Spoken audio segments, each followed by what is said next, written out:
কেউ যদি কোনো সাপ দেখার পরেও ভয়ে এটা ছেড়ে দেয়, ফালাইসা মিন্না, নবী বলেন সে আমাদের উম্মতের অন্তর্ভুক্ত না।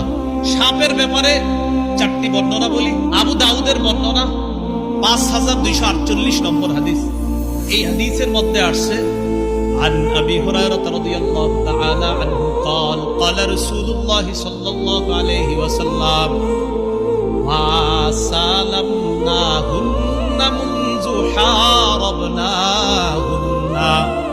রাসূলুল্লাহ সাল্লাল্লাহু আলাইহি সাল্লাম বলেন, যেদিন থেকে সাপের সাথে যুদ্ধ ঘোষণা করেছি, নবীজি বলেন সেদিন থেকে এখন পর্যন্ত সাপের সাথে আমরা সন্ধি চুক্তি করিনি।